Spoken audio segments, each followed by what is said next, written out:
Hey guys, this is Pharaoh 2091 and welcome back to Let's Play Ace Attorney Investigations Miles Edgeworth. Last time we left off, we were going through the investigation. We actually completed it just recently, and now we're actually going to start our very first cross-examination, if you would like, in this game. So we should be used to how this operates. You know, he'll go ahead and give his testimony, argument, whatever, and we'll have a chance to go through each statement and either press for more information, present contradictory evidence to certain statements, and in doing so, we give new information or we get a confession, you know, stuff like that. So we should all be used to how this works. So let's go ahead and get started. Detective Gumshoe, you stole Jim's gun from him and shot him dead. Further, you messed up the files to make it look like you had committed that theft instead. That's when you moved Jim's body that he was sitting in front of the bookshelf. But thanks to that, you didn't notice the bloody letters his body was hiding. And it will be by his final words that you will be brought to justice. You intend to argue that the victim's dying message points to his killer? I can hear Jim's voice, and he's calling for his killer's arrest. Are you sure you're not mishearing his words, Mr. Portsman? There's no way Detective Gumshoe is the culprit here. I will find a flaw in this man's logic and expose it with incredible evidence. So now we have a rebuttal. So this is like a true cross-examination right here. So, well, let's see here. No. Let's see. See, okay, he moved his body, but thanks to that you didn't notice it. How would he not notice the bloody letters when it was actually his own name? I would still think that he would like wipe it down or something, so I think this is contradictory evidence right here. Objection! Good old objections. Perhaps you're not aware, Mr. Portsman, there's a serious flaw in your logic. Bringing a bit of the courtroom into this, I see. No problem, I'm game. I can't help but find it odd. Excuse me? Other than a fellow prosecutor be brought down by the power of his own office. What are you talking about? Oh, you're joking. I get it. If you have the time to laugh, then you have time to take another closer look at this. Do you still not see? If not, may you direct your attention to the missing file? What? That's impossible! What's impossible, Mr. Portsman? Nothing. The files on a shelf are all about a certain case. When the killer went to take the file after murdering her partner, I highly doubt they could have missed the bloody letters written on the spines. It's possible they could have taken the file before committing the murder. I think that's pretty obvious that the file was stolen after it was written on. The missing letters in the detective's name where the file should be is proof. Yeah, I mean, the S is gone, there's only half an H. If Detective Gumshoe really was the culprit of this case, I highly doubt that even he could overlook his own name written in blood on the files. Especially as a detective who can't stand the sight of blood. How you gasp noise? That hurts when I do that. Which means, what exactly? What does that make the dying message? It makes it the work of a criminal intent on tampering with the crime scene. That's so low! I can't believe the criminal tried to pin this whole thing on me, sir. I'm gonna get him, sir. You'll see. I'm gonna have them under arrest in no time. Well, Mr. Portsman. Oh, brilliant! Absolutely splendid! Logic deserving of Olympic gold. I appreciate the praise, but it doesn't change the fact that your reasoning is flawed. Meh, you win some, you lose some. That's how life goes. But everyone's so cheery, even though I feel more dead than alive. But, you know, it really is a shame. I really didn't want to have to bring this up, however. What is it this time? Are you still after me, pal? Humor me for a second. Who has the key to this office? That would be me. But Mr. Edgeworth just proved that I'm innocent, pal. Okay, either you keep it on or off. One of the two. That's absolutely right. And I acknowledge your innocence. Then why do I sense that you still have something to say? Well, is he fanning himself? I don't understand here. Well, I was thinking, did you know there's one other person with a key to his office? One other person? What does it mean by that? Hey, you there! Yes, sir! What is it, sir? Would you kindly fetch and escort that lovely young lady here for me? A lady? That girl's a member of this building's security. Think of her as a material witness. Security? Did you say security? No! Stop it, pal! Don't! What's wrong with him all of a sudden? I believe she needs no introduction. I have called upon Miss Maggie Bird, a member of security. Maggie Bird? It can't be! It is! Detective Gumshoe, sir. Maggie! Miss Bird is a security guard on watch tonight. I see. And your point is? My point is that she could very well have used it.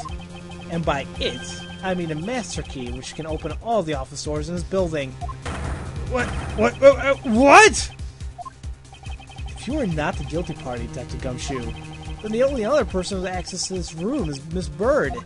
How dare you! I would never sneak into someone's room! That's right! I refuse to believe that Maggie's the culprit, pal. It was me! That's right, I did it! Can't we take that as a confession, Detective? Well, it wasn't really me, but it definitely wasn't Maggie, pal. So yeah, it was me. If it was, you have no problems with that, right? Please refrain from flying off the handle, Detective. There's no need for such theatrics. Listen to your boss, Detective. He understands what I'm saying here.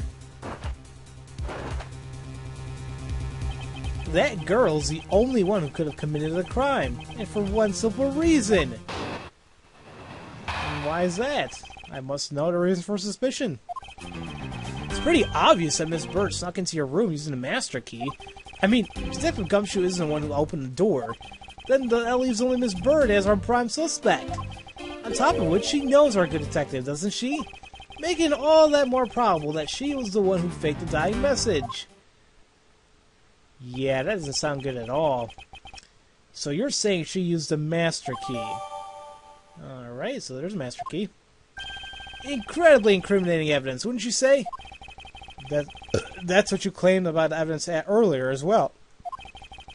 And that was then, and this is now. The flow of a good match always changes during a rally. It's all about your reflexes and reaction time, especially as an athlete like me. I wonder if there was anyone else other than Miss Bird who could have used that master key. Seems that the only way to get Mr. Portsman and give me more details is to press him. So you see how it babies you a little bit? It's like press, you know. So let's go ahead and press this right here. He says it's obvious that she used the master key. Why is it so obvious? Are you sure Miss Bird is the only member of security who could have used the master key? There's only one person on staff at this time of night, and tonight she's it. Isn't that right, Miss Bird? That's true, but I wasn't able to use the master key at the time of the crime, sir. Wasn't able to? What's that supposed to mean? Yes. Moving on. I hate to get sidetracked by something unrelated. What do you mean unrelated? I want to hear what she has to say, pal. But you can't really trust her not to tell lies. Plus, I hate wasting time. Should I hear Miss Bird out? Yes, why the hell not? Not so fast. I, too, am interested in hearing what Miss Bird has to say. Did I just say it'd be a waste of time? We don't need to hear her lies. I'll be a judge of that, Miss Bird. Miss Bird, if you please. I discovered that the master key was missing at around 1 a.m., sir. What do you mean by missing? As it wasn't anywhere in the security booth, sir. The killer must have stolen it. Mr. Portsman, I believe this may be an important piece of testimony, don't you? I can't believe that someone like you would be taking it for such words. I'm not lying, sir. If that's the case, I'd like to know why you have the master key now. I don't quite know. It just reappeared all of a sudden, sir. Ha! A likely story. And where is your proof that the key was stolen to begin with? I bet you just forgot where she put it and then found it again. I never lose things. I can practically guarantee that. With me, if something disappears, it's usually because someone stole it. Yeah, pal, trust me, you don't want to test how bad her luck is. Definitely, we all know how bad her luck is. Unfortunately, I can't deem this piece of testimony as conclusive. Glad you agree, Mr. Edgeworth. But... You still haven't established Maggie's motive for breaking into Mr. Edgeworth's office. Her motive? Didn't we already establish that as a theft? I mean, the culprit clearly went through the bookshelves and at least tried the safe.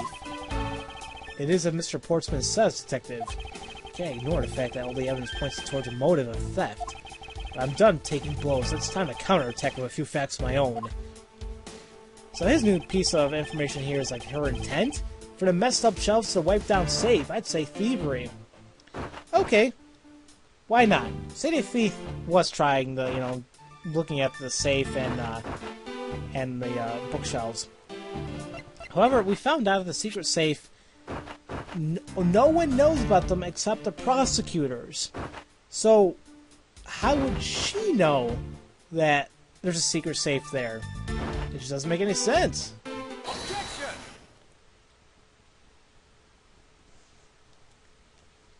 Do you wish to continue insisting that Miss Bird was set on stealing something? Why not? It's the truth, after all. It was also by your logic that we came to the whole thievery conclusion anyway. That may be, but you must also be aware of the fact that the safe is a secret safe. The existence of which is only privy to prosecutors. God! I find it a little hard to believe that a hidden safe was part of her cunning plan. But she could have found it by an accident when she was turning everything else upside down. I highly doubt that. I say the culprit knew exactly what they were looking for. After all, only the bookshelf and the safe were targeted. Yeah, even I didn't know about the safe, pal. And that means there's no way Maggie could have known about it either. Then, are you proposing that the killer is a prosecutor? Interesting conclusion. That's definitely looking more and more probable. Oh, this guy is just straight up nervous now. I wonder why. What's wrong, prosecutor? Do you have a different suspect in mind right now? Curses! Why? What made you... What's with the angry face all of a sudden? It's all my fault. What do you mean? It's Jim. He knew about the existence of the secret safe. What did you just say? We were partners, like inseparable conjoined twins. That's why I told him. I filled him in on the secret safes. Safes. My God. Then that means, yeah, I know. I'd only just told him too. Obviously, it was wrong for me to tell him. I still can't quite believe it, but the thief who broke into your room was probably Jim. Now he's claiming that the victim was the thief? And you were simply trying to stop him, weren't you? Miss Maggie Bird? Excuse me? Oh, I know where he's going at. I mean, you are a security guard, right? That's your job. But killing is going a bit too far, even in your risky profession. What the? You're still accusing Maggie of the murder? Yes and no. I mean, she had probably stumbled upon Jim, who had probably drawn his gun. I get it. It was self-defense, wasn't it? No, I couldn't. I could never do something like that. Not even as a security guard, sir. Plus, even if he was the thief, he would have had a key to his office.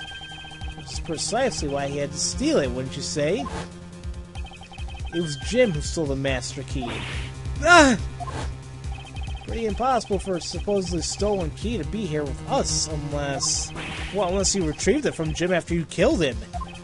Mr. Portsman, are you honestly accusing your own partner of being a thief? I don't want to admit it, but it's the only way for everything else to make sense. Has he no honor? Now then, I think we're done here. The investigation waits for no man. Would you people be so kind as to see yourselves out? Well, you can't kick us out! This is Mr. Edgeworth's office! Ah, but I'm the one who's been assigned to this case. You're all suspects to varying degrees, and therefore ineligible to run this show. Listen, pal, how many times do I have to say this? Maggie can't be the culprit! Detective Gumshoe, calm yourself. But, sir! We have no choice but to accommodate his request. For now. Thank you, Mr. Edgeworth. At least one of you understands. Now then, if you can remove yourselves from my crime scene, I'll be most grateful. Mark my words, Mr. Portsman. We will meet again. If that's a formal request from the legendary prosecutor himself, then I suppose so. Now, don't disappoint me, you hear? Alright, and we come to our very first continue point of this game. So a lot of information has been presented here. Holy crap, now we're accusing Maggie Bird as the, we're not accusing, but Mr. Portsman is, and, I mean, I feel bad for that girl. How many times has she, you know, been caught up in stuff like this? And of course, at first it was like the first case in Justice for All, when they said she killed her boyfriend when it wasn't. And then I believe it was Trials and Tribulations when she was a waitress, and they said that she was the one who poisoned Mr. Elg. And now this. I mean, poor Maggie. That's what else can I say? Poor Maggie. But in that case, guys, next time we're gonna, well, we're out of our office, so I wonder what else we can do next time. Maybe do some investigating? Who knows? But we'll see what we can do. So, as usual, thank you all for watching, and I'll see you guys next time for Let's Play Ace Attorney Investigations Miles Edgeworth. I'll see you guys later.